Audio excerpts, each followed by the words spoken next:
Shen ke jala Meghalaya kan sayok ban pynlong ya ke jing iakob ke bahaya ke perthai berogawai da ke jing simkhya ke ke seng ban kentiu ya ke wei ke jat jingel akai ha ke joko por ban kentiu ru ya ki kam jung okai perthai ha ke ni ke jala jungi kani ke jing iakob kan de ke jing iakob nya ya ke jat lieng ke belatip kum ki kayak ya ke ban sepynlong ha bnai Risaw menta ke senam arhajar arpuar ha ke jing ekran beginong pathai kubor Shillong Press Club ha ke arpun ro terek mentau benai jembang arhajar arpuar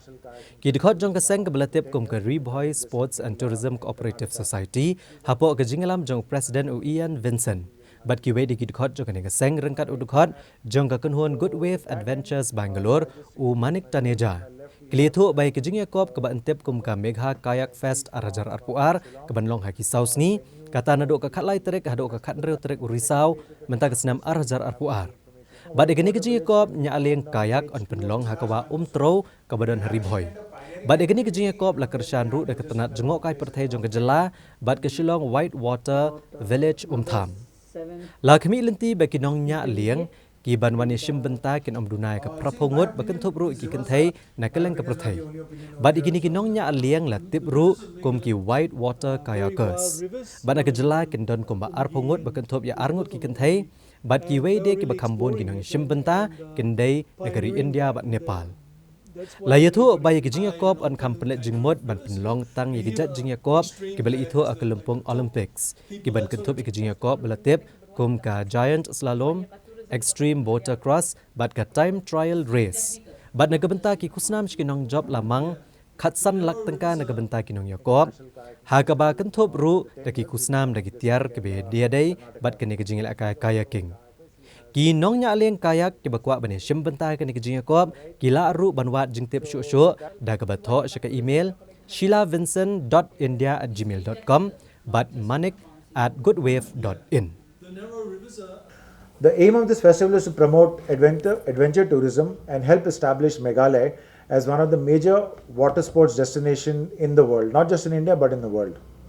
Meghalaya, one of the wettest regions in the world due to its unique natural geography, contains a large numbers of rivers steeped in folklore that are ideal for whitewater kayaking and exploration for both sports and recreation. On a final note, the organizers hope that the people of Meghalaya will wholeheartedly support the event and help with making it a major success. We request you to support this event by sharing news and information about the event on social media and showing up to watch the competition and skill on display. The organizers are extremely thankful to the tourism department of Meghalaya and the Meghalayan Age for being the primary sponsors of this sporting extravaganza, including intermediate novice paddlers. So Ian and his team will be organizing courses and workshops for those people who want to get into the sport of kayaking, understand the sport a little bit more. So that is what they do. So we'll be organizing workshops for them and promoting the sport in this area. And yes, we hope to get the involvement of the International Canoe Federation and the International Kayak and Canoe Association, which is the Indian wing of the ICF. We hope to get them involved so that this becomes like pretty much the national championship for kayaking in this country. So there'll be a large number of Indian kayakers as well, and not just people from Meghalaya. So we hope that we're expecting almost 80 to 120 kayakers. Out of that, I expect about 30 to 40% kayakers will be international.